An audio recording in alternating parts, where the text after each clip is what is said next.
नमस्कार सभी को। आप सबका स्वागत करता हूं मैं आज की ऑनलाइन क्लास में। आज हम समन्वय, प्रकृति एवं महत्व नामक पाठ के ऊपर चर्चा करेंगे। मैं कुलदीप बीरवाल, प्रवक्ता commerce, government model Sanskriti senior secondary school, Kalayat, district Kaithal, आप सबका स्वागत करता हूं। चलिए शुरू करते हैं आज की ऑनलाइन क्लास। तो सबसे पहले हम जान लेते हैं कि आज हम क्या सीखने वाले हैं। आज हम चर्चा करेंगे समन्वय के अर्थ और उसकी परिभाषा पर। आज हम जानेंगे समन्वय की प्रकृति, साथ ही साथ समन्वय प्रबंध का सार और समन्वय की आवश्यकता क्यों है, इसके ऊपर भी आज हम चर्चा करेंगे और अपने टॉपिक का अंत करेंगे हम समन्वय का महत्व जानकर। तो चलिए आगे बढ़ा लेते हैं। एक बड़ी अच्छी बात कही गई है, समन्वय जो है वो 2 जमा में 2 बराबर में 5 को संभव बनाता है। 2 + 2 = 5 पॉसिबल होता है कोऑर्डिनेशन में। ठीक है, तो देखते हैं होता है किस प्रकार से होता है, उसी के ऊपर आज हम चर्चा करने वाले हैं। सबसे पहले समन्वय का अर्थ हम जान लेते हैं, परिभाषा के साथ शुरू करते हैं, फिर उसका अर्थ समझेंगे। कुंटज महोदय क्या कह रहे हैं? समन्वय प्रबंध का सार तत्व है जो कि एक समूह के लक्ष्य की प्राप्ति हेतु व्यक्तिगत प्रयासों में सामंजस्य लाने के लिए किया जाता है। क्या अर्थ निकल रहा है? समन्वय वह प्रक्रिया है जिसके द्वारा एक संस्था में की जाने वाली विभिन्न क्रियाओं में सामंजस्य स्थापित किया जाता है। एक तरह से जितनी भी क्रियाएं हम जो है वो करते हैं संस्था के अंदर, उनके बीच में कोऑर्डिनेशन करने की बात की जा रही है ताकि संगठन के उद्देश्यों को सफलतापूर्वक और प्रभावशाली ढंग से प्राप्त किया जा सके। समन्वय का शाब्दिक अर्थ होता है तालमेल बनाना, अर्थात किसी व्यवस्था के विभिन्न अंगों अथवा गतिविधियों में सामंजस्य स्थापित करना समन्वय कहलाता है। कोऑर्डिनेशन एक व्यावसायिक उपक्रम के संदर्भ में हम कह सकते हैं समन्वय का अर्थ व्यवसाय की विभिन्न क्रियाओं जैसे कि क्रय, विक्रय, उत्पादन, वित्त इत्यादि को संतुलित करना है ताकि व्यवसाय के उद्देश्यों को हम आसानी से प्राप्त कर सकें। मिस्टर मैकफारलैंड ने भी एक बढ़िया सी डेफिनेशन दी है, वो भी मैं आप लोगों के साथ में साझा कर लेता हूं। समन्वय वह प्रक्रिया है जिसके द्वारा एक अधिकारी अपने अधीनस्थों के सामूहिक प्रयासों के एक व्यवस्थित स्वरूप का विकास करता है और सामान्य उद्देश्यों की प्राप्ति हेतु क्रियाओं में एक रूपता को सुनिश्चित करता है। वहीं मतलब कहने का वही तात्पर्य है घूम फिर के। कोऑर्डिनेशन का मतलब है कि हमारे व्यवसाय के अंदर जितनी भी क्रियाएं की जा रही हैं, चाहे वो क्रय से रिलेटेड है, चाहे वो विक्रय से रिलेटेड है, चाहे वो एडवर्टीजमेंट से रिलेटेड है इत्यादि, ये सभी उनका आपस में जो है वो तालमेल बनाकर रखना जो है वो समन्वय कहलाता है। तो अब समन्वय की प्रकृति के ऊपर चर्चा कर लेते हैं। एक्चुअल में नेचर कैसी है कोऑर्डिनेशन की? समन्वय एक उद्देश्य को प्राप्त करने वाली विभिन्न क्रियाओं में सामंजस्य स्थापित करने की प्रक्रिया। ये हम परिभाषाओं को और अर्थ के द्वारा हम समझ चुके हैं। अब इसकी प्रकृति के ऊपर चर्चा करते हैं। समन्वय सामूहिक प्रयासों में सामंजस्य स्थापित करता है। थोड़ा सा अर्थ और क्लियर कर देगा जब हम प्रकृति जो है वो समन्वय की हम पढ़ेंगे। समन्वय की आवश्यकता उस समय पड़ती है बच्चों जब किसी उद्देश्य की प्राप्ति के लिए अनेक व्यक्तियों के प्रयासों की जरूरत हो, या फिर हम कहें कि समन्वय का संबंध सामूहिक प्रयास से है, न कि एकाकी प्रयास से। यदि एक ही व्यक्ति काम करने वाला हो तो किसी के साथ तालमेल वाला तो प्रश्न ही नहीं उठेगा। तो जहां 1, 2 या 2 से अधिक व्यक्ति कार्य करते हो किसी भी संस्था में, तो वहां पर हमें समन्वय की आवश्यकता पड़ती है। फिर समन्वय प्रयास में एकता सुनिश्चित करता है। समन्वय की प्रकृति प्रयास में एकता पैदा करने की है। इसका अभिप्राय समन्वय प्रक्रिया के दौरान एक संगठन की विभिन्न क्रियाओं में एकता पैदा करना जो है वो इसका प्रयास रहता है। उदाहरण के रूप में अगर समझें हम, तो क्रय और विक्रय विभागों को अपनी क्रियाओं को इस ढंग से समन्वित करना होता है ताकि क्रय आदेशों की पूर्ति आसानी से की जा सके।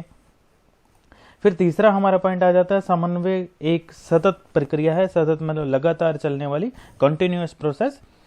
यह कोई ऐसा कार्य नहीं है जो हमेशा के लिए एक ही बार में पूरा कर लिया जाए, बल्कि इसकी आवश्यकता तो हर कदम पर, हर प्रक्रिया के दौरान जो है वो हमें पड़ेगी। व्यवसाय में अनेक क्रियाएं की जाती हैं, इनमें से कोई ना कोई क्रिया आवश्यकता से अधिक या कम होती रहती है तो संतुलन बिगड़ जाता है। अतः सभी क्रियाओं में संतुलन बनाए रखने के लिए हमें लगातार निगरानी रखनी पड़ती है। फिर समन्वय एक सर्वव्यापक कार्य है। सर्वव्यापकता का अर्थ तो अब तक आप समझ चुके होंगे। उस सत्य से हम कहते हैं जो सभी क्षेत्रों में, चाहे वो व्यावसायिक हो चाहे वो गैर व्यावसायिक हो, तथा सभी स्थानों पर समान रूप से लागू होता हो, हम उसको सर्वव्यापकता कहते हैं। समन्वय इसी प्रकृति का है। एक शिक्षण संस्थान की हम अगर बात करें तो टाइम टेबल बनाना समन्वय स्थापित करने का एक सबसे अच्छा उदाहरण कहा जाएगा। क्रिकेट के खेल में सभी खिलाड़ियों को पूर्व निर्धारित स्थानों पर खड़ा करना, जिसको हम फील्डिंग बोलते हैं, फील्डिंग लगा ली तो पहले से ही निर्धारित होता है कि कौन सा खिलाड़ी कहां पर खड़ा होगा। अगर ये निर्धारित ना हो तो फिर जो है वो कोऑर्डिनेशन गड़बड़ा जाएगा। इसी प्रकार ही एक व्यावसायिक इकाई में क्रय, विक्रय, उत्पादन, वित्त, एडवर्टीजमेंट आदि विभागों की क्रियाओं का मिलाप करना बहुत आवश्यक होता है। फिर समन्वय सभी प्रबंधकों का उत्तरदायित्व है। समन्वय की जरूरत उच्च, मध्य और निम्न तीनों ही प्रबंधकीय स्तरों पर होती है। सभी स्तरों पर की जाने वाली विभिन्न क्रियाएं अपने आप में महत्वपूर्ण होती हैं। अतः सभी प्रबंधकों का यह उत्तरदायित्व है कि समन्वय स्थापित करने का प्रयास करें। इसलिए यह नहीं कहा जा सकता कि समन्वय का किसी विशेष प्रबंधकीय स्तर, उच्च स्तर, निम्न, मध्य तीनों ही स्तरों पर बहुत अधिक महत्व है। और हमारा आखिरी पॉइंट प्रकृति का, समन्वय जानबूझकर किया जाने वाला कार्य है। समन्वय कभी भी अपने आप स्थापित नहीं हो सकता, बल्कि यह जानबूझकर किया गया एक प्रयास होता है। केवल सहयोग से ही बात नहीं बनती, सहयोग के साथ कोऑर्डिनेशन होना बहुत जरूरी है। अगर हम उदाहरण के लिए हम बात करें तो एक अध्यापक बहुत बढ़िया तरीके से पढ़ाने की इच्छा रखता है, यह एक सहयोग है। लेकिन स्कूल के टाइम टेबल नहीं बनाया गया तो यहां समन्वय का अभाव हो जाएगा। पढ़ाने की इच्छा रखता है लेकिन उसको ये नहीं पता कि उसे किस समय कौन सी कक्षा में जाना है, तो ऐसी स्थिति में क्या होगा, कक्षाएं ढंग से नहीं लग पाएंगी। यहां समन्वय के अभाव में जो अध्यापक है उसका किया जाने वाला सहयोग भी अर्थहीन हो जाएगा। वहीं दूसरी ओर सहयोग के अभाव में समन्वय कर्मचारियों को असंतुष्ट करता है और एक ही समय पर दोनों का होना बहुत जरूरी है। सहयोग क्या होता है, मिलजुल कर काम करने की इच्छा को हम सहयोग कहते हैं, जो कि स्वयं उत्पन्न होती है, किसी में की नहीं जाती है। तो ये कुछ पॉइंट थे समन्वय की प्रकृति के। आगे बढ़ाते हैं टॉपिक को और चर्चा करते हैं समन्वय प्रबंध का सार है। इसके ऊपर इस प्रकार का प्रश्न अक्सर आ जाया करता है एग्जाम में। पॉइंट टू पॉइंट चलते हैं। समन्वय के संबंध में एक महत्वपूर्ण प्रश्न यह दिमाग में उठता है कि क्या इसे प्रबंध के अन्य कार्यों, नियोजन, संगठन, नियुक्तिकरण, निर्देशन, नियंत्रण, जो हमने पिछले चैप्टर में पढ़े, की श्रृंखला में ही प्रबंध का छठा कार्य मान लिया जाए या नहीं।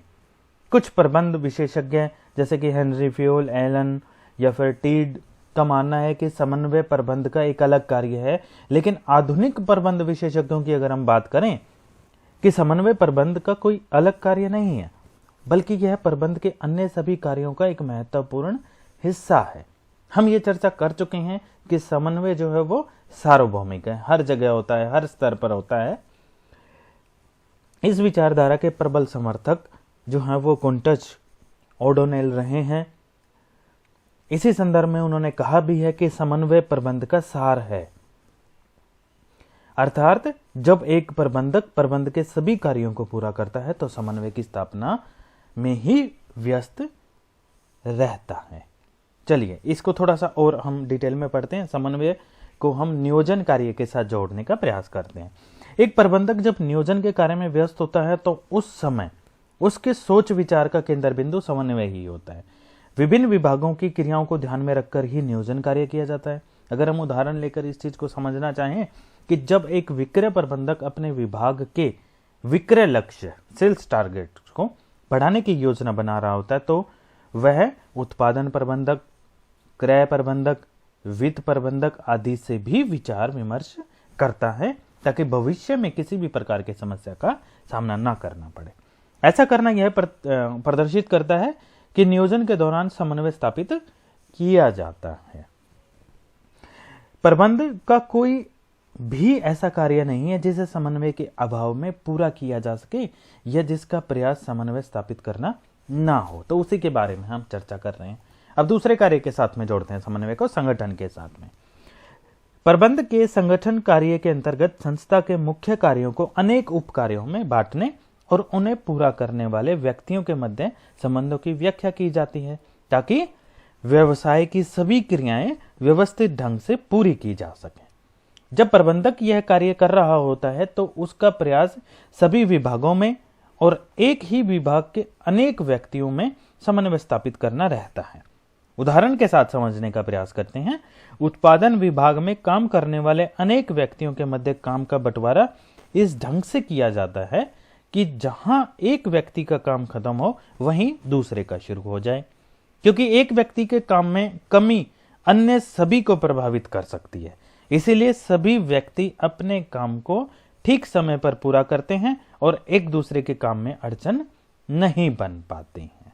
तो देखिए संगठन और समन्वय कितना आवश्यक है आपस में जुड़ाना। अब तीसरा हमारा जो कार्य है नियुक्तिकरण के साथ जोड़ते हैं समन्वय को। संगठन कार्य के अंतर्गत जो संस्था के विभिन्न पद स्थापित किए गए हैं, हमने नियुक्तिकरण के बारे में पिछले चैप्टर में थोड़ा सा जाना था कि पदों को भरना और उन पदों पर उन व्यक्तियों को बनाए रखना जो है वो नियुक्तिकरण कहलाता है। तो संगठन कार्य के अंतर्गत तो संस्था के विभिन्न पद स्थापित कर दिए, जबकि नियुक्ति कार्य में उनमें जान डाली जाती है, मतलब उनमें व्यक्तियों को चूज करके उनको जॉब दी जाती है। अर्थात संगठन के विभिन्न स्थापित पदों पर व्यक्तियों से भरा जाता है।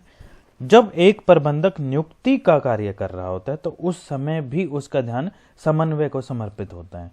उसका यह प्रयास रहता है कि सभी पदों को योग्य एवं अनुभवी व्यक्तियों से भरा जा सके ताकि संस्था में किसी भी क्रिया जो भी करें हम उसमें कोई रुकावट ना आए, बिना रुकावट के वो चलती रहे। फिर समन्वय को निर्देशन के साथ में जोड़ते हैं।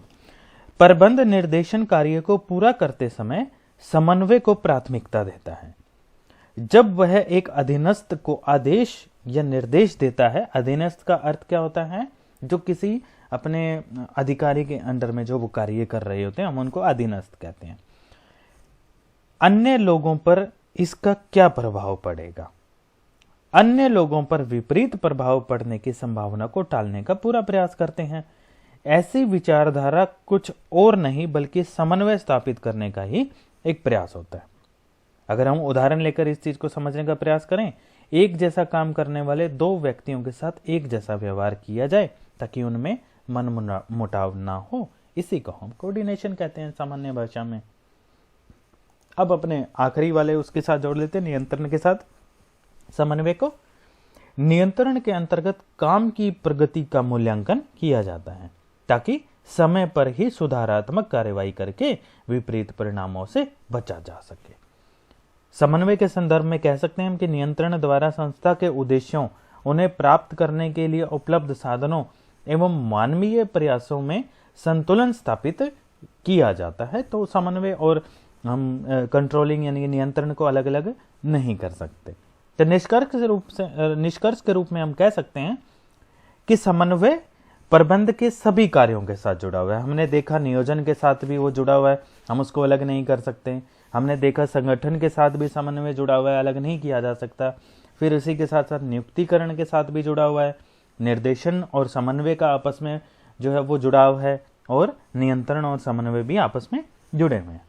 अतः तो हम बिना सोचे समझे तो बिल्कुल हम कह सकते हैं, कोई डाउट नहीं है इस चीज के अंदर कि समन्वय प्रबंध का कोई अलग कार्य नहीं है, बल्कि ये तो प्रबंध में ही जो है वो एक तरह से, इसके बगैर प्रबंध जो है वो एक तरह से बिखरा हुआ सा नजर आएगा, क्योंकि हर प्रबंध के कार्य में तो समन्वय है। तो हम कह सकते हैं कि समन्वय जो है वो प्रबंध का एक सार है।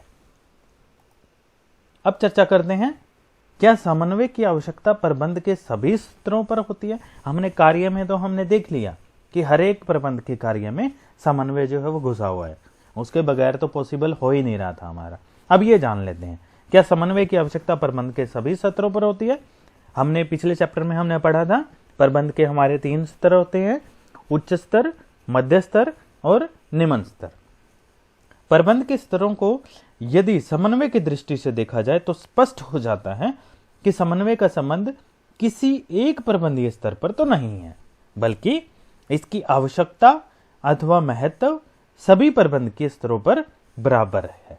किसी काम को यदि एक व्यक्ति कर रहा हो तो समन्वय की समस्या उत्पन्न होगी ही नहीं, क्योंकि दो व्यक्ति या दो से ज्यादा में कोऑर्डिनेशन होता है। एक अकेला व्यक्ति तो अपने हिसाब से कार्य कर लेता है, क्योंकि सारा काम एक ही व्यक्ति द्वारा संपन्न किया जाना है।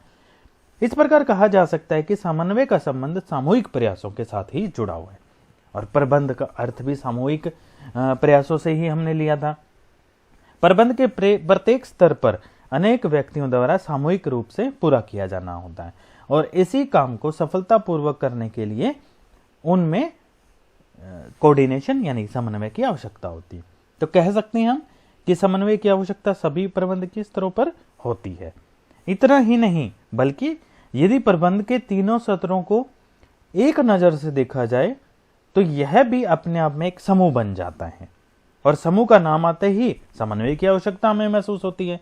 जहां एक व्यक्ति कार्य करेगा वहां हमें समन्वय की आवश्यकता नहीं है, क्योंकि वो तो अपने अकॉर्डिंग ही सारी चीजें कर लेगा। हमें समन्वय की आवश्यकता कहां पड़ती है बच्चों?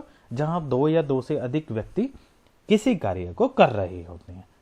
तो जब प्रबंध की हमने बात कर ली, तो प्रबंध में तो वही होता है जहां बहुत सारे व्यक्तियों से हमें कार्य करवाना होता है। तो बहुत सारे जहां आ गए तो वहां पर फिर समन्वय आ जाता है। तो कह सकते हैं तीनों प्रबंधकीय स्तरों पर व्यक्तिगत रूप से भी और सामूहिक रूप से भी समन्वय की आवश्यकता होती है। तो हम इस पॉइंट को जस्टिफाई कर सकते हैं, अगर एग्जाम में आ जाए तो चर्चा कर लेते हैं समन्वय के महत्व को। हमारे आज की ऑनलाइन क्लास का आखिरी पॉइंट है ये। तो पॉइंट टू पॉइंट समझते हैं इसको। सबसे पहला, संगठन का आकार, साइज ऑफ ऑर्गेनाइजेशन। आज के समय की अगर हम बात करें तो व्यवसाय का पैमाना बढ़ता चला जा रहा है। व्यवसाय का पैमाना बढ़ने पर उसमें काम करने वाले व्यक्तियों की संख्या भी बढ़ रही है। सभी व्यक्तियों की रुचि, काम करने का ढंग, आपसी मेलजोल, काम करने का उद्देश्य, सहन शक्ति आदि अलग अलग होती है, ये हम जानते हैं अच्छे से। इतनी विभिन्नताएं होते हुए भी, इसको इंडिविजुअल डिफरेंसेस हम कहते हैं, व्यक्तिगत विभिन्नता। इतनी विभिन्नताएं होते हुए भी उन्हें एक समूह में काम करना होता है, जो कि आसान कार्य नहीं है। सभी को साथ लेकर चलना कोई आसान कार्य नहीं है। अतः जरूरी है कि समन्वय के माध्यम से ऐसा वातावरण तैयार किया जाए ताकि सभी व्यक्ति संस्था के उद्देश्य की प्राप्ति में ध्यान लगाएं और उसमें पूरा योगदान दे सकें। फिर दूसरा, कार्यात्मक विभेदीकरण। एक संस्था में स्थापित विभिन्न विभागों का हित अलग अलग हो सकता है। किसी का क्रय से संबंधित है, किसी का विक्रय से संबंधित है, कोई एडवर्टीजमेंट पे ध्यान दे रहा है, कोई वित्त पे ध्यान दे रहा है, तो अलग अलग ही होता है।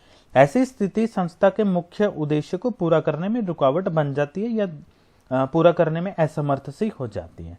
इस हानि से बचने के लिए एक ही तरीका होता है, वो होता है सभी विभागों में आपस में समन्वय स्थापित कर दिया जाए। अगला पॉइंट चलते हैं, विशिष्टीकरण, स्पेशलाइजेशन। प्रत्येक संगठन में विशिष्टीकरण का लाभ उठाने के लिए एक मुख्य क्रिया को अनेक छोटी छोटी उपक्रियाओं में विभाजित कर दिया जाता है।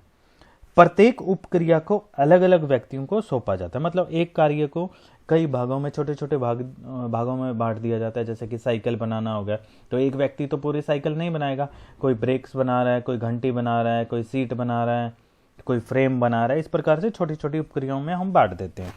प्रत्येक उपक्रिया अलग अलग व्यक्तियों को सौंप दी जाती है, जो कि उस उपक्रिया के विशेषज्ञ होते हैं। कोई घंटी बनाने का विशेषज्ञ है, अगर हम साइकिल की ही बात करें, कोई सीट बनाने का विशेषज्ञ है, कोई टायर बनाने का विशेषज्ञ है। प्रत्येक व्यक्ति कुल कार्य की परवाह किए बिना अपने कार्य को अपने ढंग से करना चाहता है। ऐसी स्थिति में विभिन्न व्यक्तियों की क्रियाओं को सफलतापूर्वक पूरा करने के लिए उनमें समन्वय स्थापित करना बहुत जरूरी हो जाता है। समन्वय स्थापित हो जाने पर सभी व्यक्ति अपना अपना कार्य कुल कार्य के संदर्भ में समय पर पूरा कर पाते हैं। तो यहाँ समन्वय का ये महत्व होगा। कहीं ये ना हो घंटियां तो बहुत सारी बन गई, टायर नहीं बने, साइकिल तो पूरी नहीं हो पाएगी बिना टायर के। तो इसी प्रकार से कोऑर्डिनेशन का फायदा होता है हमें। फिर विभिन्न प्रक्रियाओं का एक दूसरे पर निर्भरता, आखिरी पॉइंट। समन्वय के महत्व का अगला तत्व या कहें तो आखिरी तत्व हमारे आज की ऑनलाइन क्लास का, एक संस्था की सभी इकाइयों का एक दूसरे पर आश्रित होना है। विभिन्न इकाइयां एक दूसरे पर जितना अधिक आश्रित होंगे, समन्वय की आवश्यकता उतनी ही अधिक होगी। साइकिल वाला उदाहरण आप फिर से ले सकते हैं। घंटियां तो बहुत सारी बन गई, लेकिन टायर नहीं बन पा रहे, या ब्रेक्स बहुत सारी बन गई, घंटियां नहीं बन पा रही, या फिर सीट बहुत सारी बन गई, या दूसरा कोई पार्ट नहीं बन पा रहा, तो हम कंप्लीट साइकिल हम बना ही नहीं पाएंगे। तो इसीलिए सभी का एक दूसरे पर आश्रित होते हैं। ये जहां आश्रित वाला तत्व आएगा वहां पर फिर हमें समन्वय की आवश्यकता पड़ेगी। तो बच्चों, ये था हमारा आज की ऑनलाइन क्लास का टॉपिक, समन्वय, उसकी प्रकृति और उसका महत्व। आज हमने समन्वय के अर्थ को जाना। समन्वय वह प्रक्रिया थी जिसमें एक संस्था में की जाने वाली विभिन्न क्रियाओं में हमने सामंजस्य स्थापित करना होता है। तो वो सामंजस्य स्थापित करना ही जो है वो समन्वय कहलाता है, ताकि संगठन के उद्देश्यों को आसानी से कुशलतापूर्वक पूरा कर सके। हमने समन्वय की दोनों परिभाषाओं पर चर्चा की। हमने जाना कि समन्वय की प्रकृति कैसी है, और सबसे जो है वो महत्वपूर्ण चीज हमने समन्वय प्रबंध का सार हमने जाना, जिसमें हमने डिस्कशन कर लिया प्रबंध के जो नियोजन है, संगठन है, नियुक्तिकरण है, निर्देशन है, इनके साथ में कंट्रोलिंग है, हमारा नियंत्रण, इनके साथ में हमने समन्वय को जोड़ा। और हमने देखा प्रबंध के लगभग तो नहीं कहेंगे, प्रबंध के सभी कार्यों में जो है वो कोऑर्डिनेशन की हमें आवश्यकता पड़ती है। हमने साथ ही साथ ये भी जान लिया आज कि समन्वय की आवश्यकता प्रबंध के सभी स्तरों पर होती है, उच्च स्तर पर भी, मध्य स्तर पर भी, निम्न स्तर पर भी। और अपने टॉपिक का हमने अंत किया समन्वय के महत्व को जानकर। तो हम कह सकते हैं कि समन्वय जो है वो एक महत्वपूर्ण जो है वो कड़ी है प्रबंध में, और जो 2+2=5 बनाना संभव करता है, क्योंकि इसको प्रबंध के किसी कार्य, प्रबंध के किसी स्तर से अलग नहीं किया जा सकता। तो उम्मीद करता हूं बच्चों आप आसानी से इस टॉपिक को समझ गए होंगे। बहुत ही महत्वपूर्ण और बहुत ही इंटरेस्टिंग टॉपिक रहा ये। आप सबका हार्दिक धन्यवाद।